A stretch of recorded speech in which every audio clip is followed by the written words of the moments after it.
Fala pessoal, sejam muito bem-vindos a mais um Triplo F. A revelação mais surpreendente que todo mundo já esperava, né, de WandaVision. Foi uma cena muito legal, mas que a gente já sabia praticamente desde o primeiro episódio, pelo menos aqui no canal. Eu já tinha falado a respeito da grande revelação desse sétimo episódio, mas de qualquer forma foi um episódio sensacional. Eu adorei, eu colocaria entre os meus 4 favoritos até o momento dos 7 que foram lançados. Então hoje eu vou falar a respeito dos easter eggs e das referências feitas nesse episódio que se chama Quebrando a Quarta Parede. Então, roda a vinheta.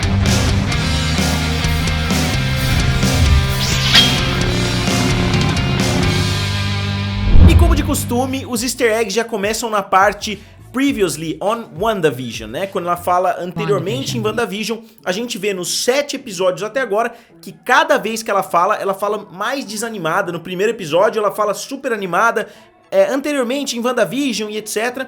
E no último ela fala de uma forma extremamente monótona, anteriormente em WandaVision. Previously on WandaVision. Previously on WandaVision. Previously on WandaVision. Previously on WandaVision. Previously on WandaVision. Previously on WandaVision. Então a gente vê que o estado mental dela tá até afetando a programação ali, né? Tá afetando a própria transmissão do programa WandaVision. E os hexágonos continuam aparecendo e não, algumas pessoas estão me acusando aí de ser o Mephisto porque eu tenho os hexágonos também no logo aqui do canal Triplo F, né? Na minha abertura, mas não é verdade. E os hexágonos aparecem não só na colcha da Wanda, como também no travesseiro do Visão. No travesseiro da Wanda a gente não vê os hexágonos, talvez tenha um duplo sentido, né, porque a Wanda tá um pouquinho distante do Visão nesse episódio, então eles não têm nem o jogo de travesseiros ali combinando.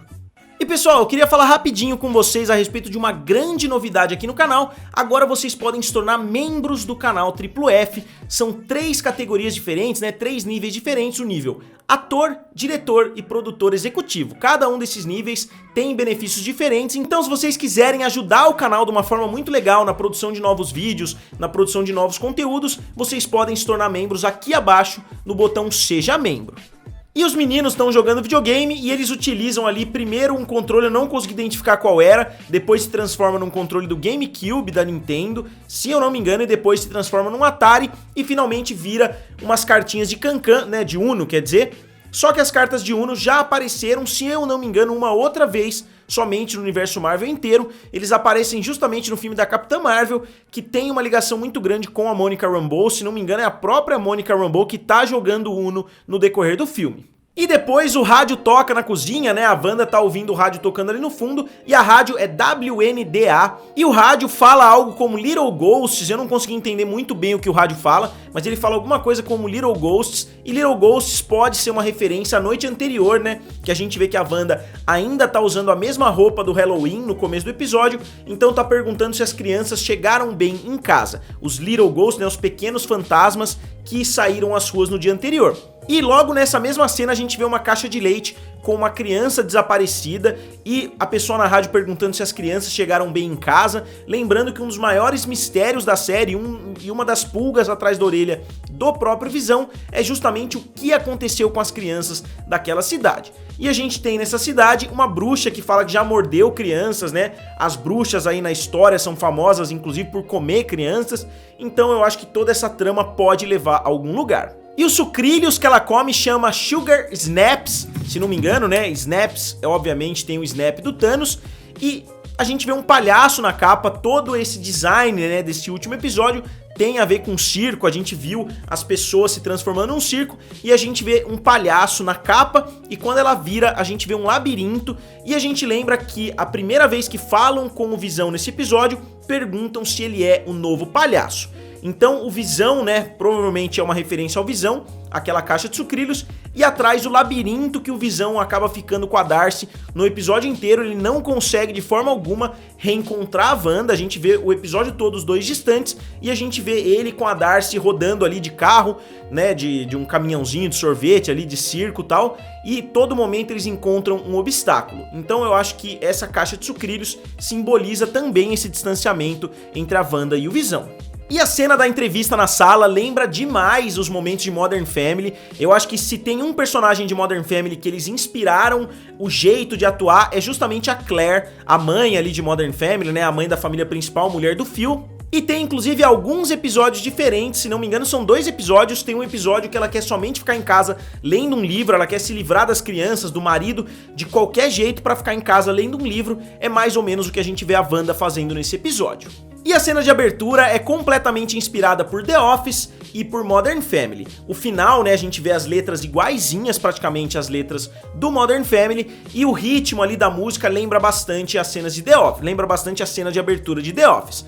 Tem algumas outras inspirações, tem uma série dos Irmãos Russo, que eu não me lembro o nome, mas eu lembro já de ter visto a abertura, eles ficam bombardeando, né, com algumas frases, então acho que também teve inspiração nesse sentido. E se a gente parar pra olhar cada uma das cenas que aparece nessa abertura, a gente vê que a primeira é uma placa com os números 12, 28, 22, e com meu chapéu de Sherlock Holmes eu fui investigar na internet e eu descobri que é uma referência ao dia do aniversário do Stan Lee. E aí a gente vê várias outras frases aparecendo rápido, a gente vê Sorry, we are Wanda, né, desculpem, nós estamos Wanda, eles substituem a palavra fechados, né, pela palavra Wanda.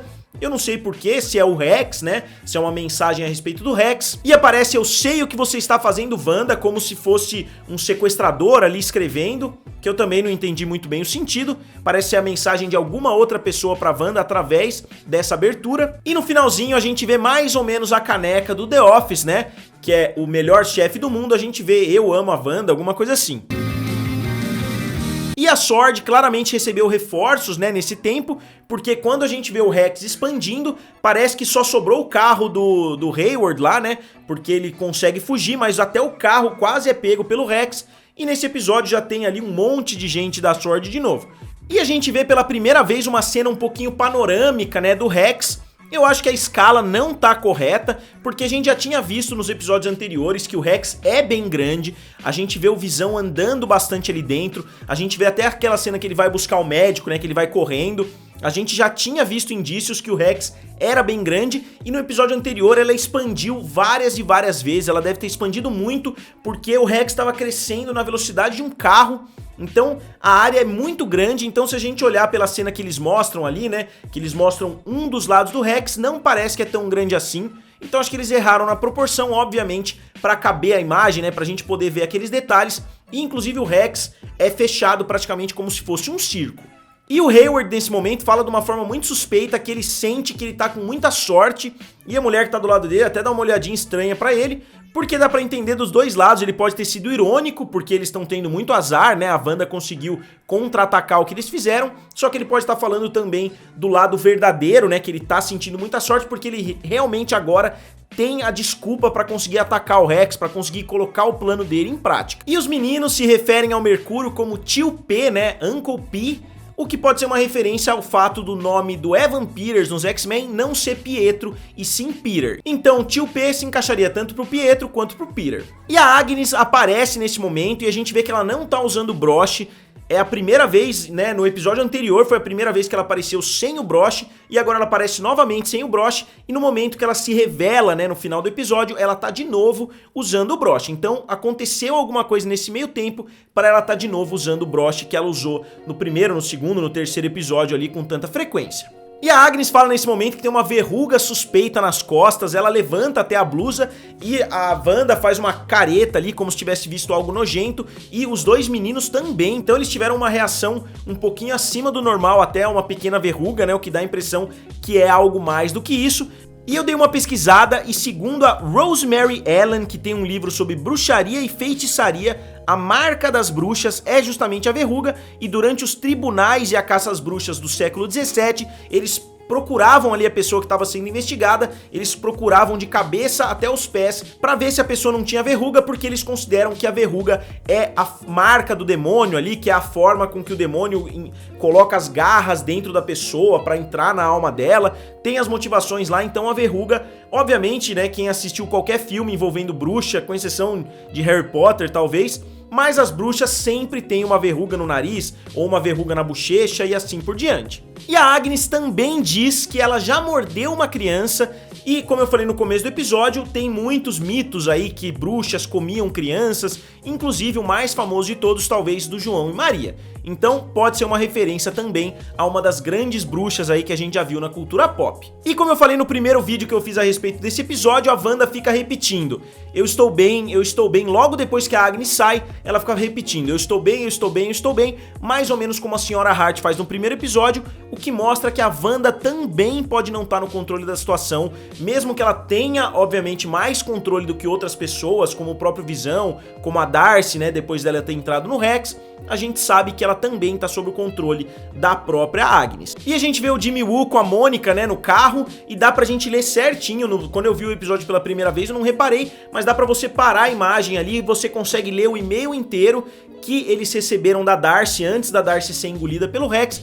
E ela fala exatamente o que aconteceu, e ela fala inclusive que descobriu que quem mandou aquele e-mail pro Visão foi o Hayward. Ele mandou o e-mail lá pra dentro, de alguma forma ele conseguiu mandar o e-mail lá pra dentro pra levantar mais ainda as suspeitas do Visão.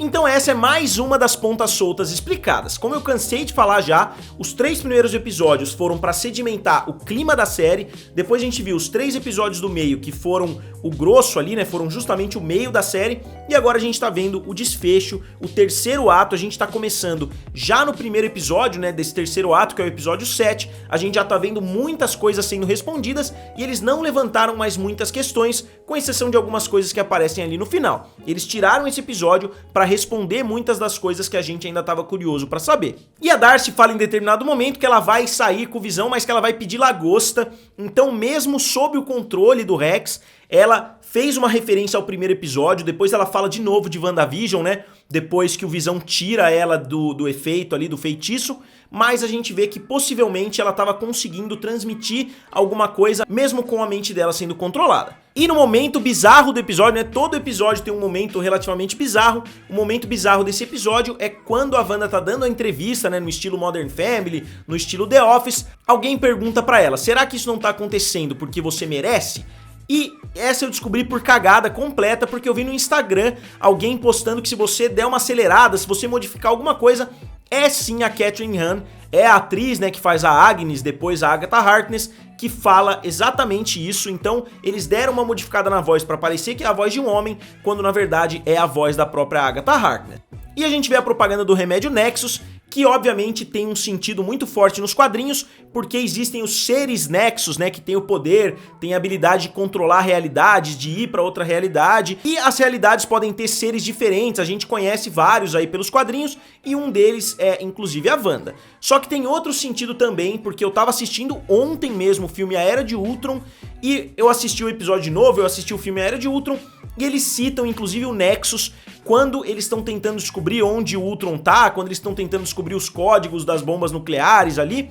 E eu acho que ninguém consegue negar que o filme A Era de Ultron é o mais importante pro WandaVision. Não só o Visão surge, né, na Era de Ultron, como também a Wanda surge na Era de Ultron. É o primeiro filme que ela aparece, a gente vê a história de origem dela, tudo que acontece na Era de Ultron tá tendo muito efeito agora. E a gente vê o Tony Stark no Nexus, que é uma internet, lá é um lugar que a rede tá toda conectada.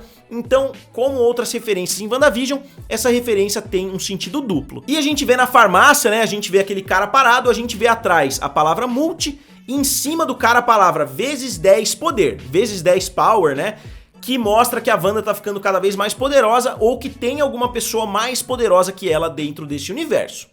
E a propaganda afirma que a solução, né, para tudo que a Wanda tá passando é justamente o Nexus, e eu acho que isso é o que ela vai fazer. Eu acho que em certo momento a solução pra dor que ela tá sentindo, pra tudo que ela tá sentindo, é justamente mudar de realidade, de repente trazer o Visão de outra realidade, ou até mesmo ela ir pra outra realidade por vontade própria. Então a solução pra tudo que ela tá sentindo é justamente o Nexus. E o Billy diz que a Agnes é quieta por dentro, né? O que mostra que ele não consegue ler a mente dela, ao contrário das outras pessoas. Se ele for em um lugar com muita gente, com certeza vai ter um barulho muito grande, porque ele ainda não consegue controlar direito os poderes, mas claramente ele não consegue ler a mente da Agnes, seja porque ela é uma bruxa, seja porque ela é treinada ali em oclumência, né? Se ela fez treino com o Snape. A gente ainda não sabe exatamente porquê, mas ela é um ser poderoso. E a Agnes cita de novo o Ralph, né? Todo episódio ela tem que ter a citaçãozinha do Ralph, Ralph, e ele fala que ela sugarcoat as situações, lembrando que o sucrilhos chamava sugar, né, sugar snaps,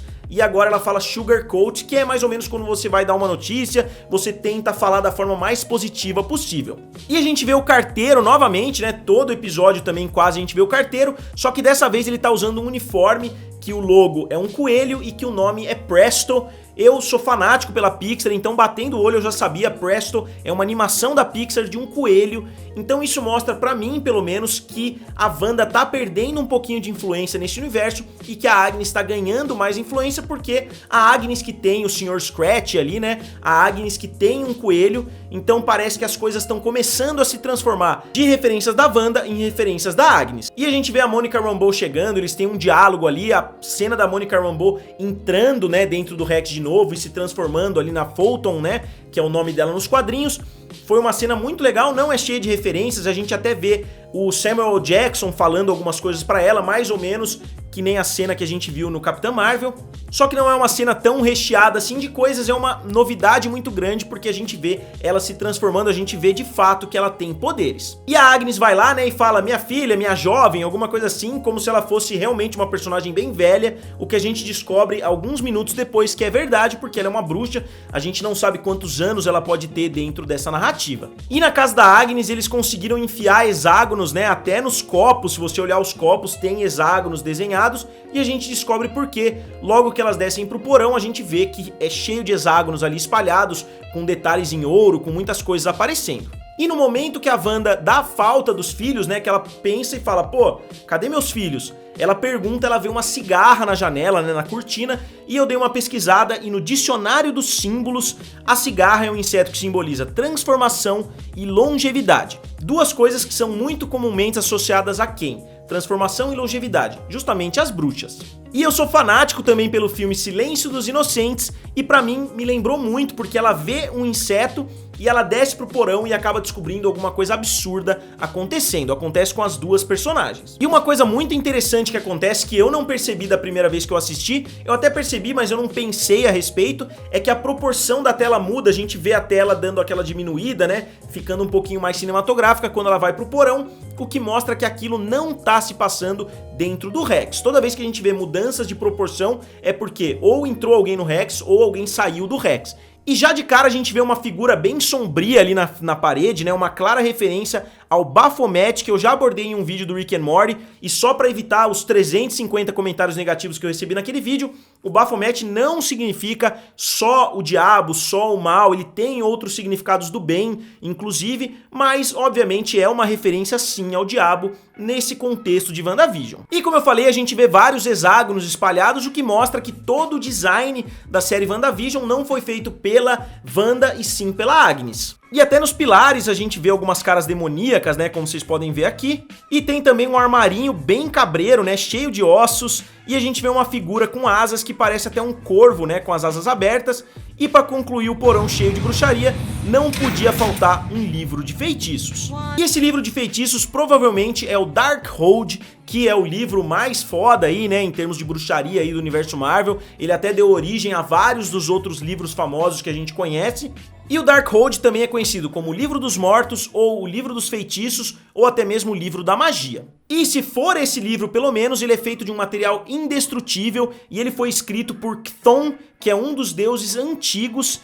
E esse personagem tem uma história bem semelhante à história do Melkor, né, que se transforma no Morgoth no livro Silmarillion, que tem obviamente a ver com o Senhor dos Anéis, que é nesse universo da Terra-média do Tolkien, e também com uma pitadinha do HP Lovecraft. Eles até chegam a citar a cidade de R'ylley, né, que é a cidade que supostamente o Cthulhu tá adormecido. E eu acho que eles não vão entrar muito em detalhes a respeito disso, nesses aspectos, de quem escreveu o livro, de quais são esses deuses antigos. Eu acho que eles até podem abordar isso no futuro, mas eu não acho que vai ser o tema dessa temporada. Eu acho que eles não vão falar disso no 8º ou no 9º, talvez somente uma citação.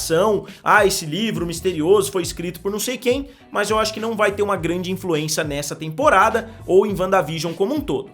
E enquanto a Wanda tá meio perdida, a gente vê a Agnes chegando e fazendo a revelação, né, de que ela é de fato a Agatha Harkness. Isso é uma coisa que a gente já tava prevendo desde o primeiro episódio, e aí começa uma música bem legal, né, que lembra aquelas séries mais antigas, e a gente vê a Agnes chegando com a planta, o que dá a entender que ela não criou esse mundo, a gente vê ela chegando com uma planta, então acho que detalhes desse mundo ela conseguiu influenciar bastante, a gente vê ela fazendo o Sr. Scratch correr, né, naquele momento ali do show de mágicas, a gente vê ela usando alguma influência ali, a gente vê depois ela mexendo com a cabeça do Herb, a gente vê que foi ela que mandou o Pietro, a gente vai vendo todas as revelações, inclusive ela mentindo pro Visão no episódio anterior, que muitas pessoas estavam falando que tinha inocentado a Agnes e eu discordei, então isso foi comprovado que ela ainda é a vilã da série, mesmo que aquela cena tenha dado a impressão que ela era só mais uma pessoa da cidade, e finalmente a gente vê ela assumindo que matou o cachorro Faísca. Então galera, agora eu gostaria de saber de vocês o que vocês acharam do easter egg desse episódio 7.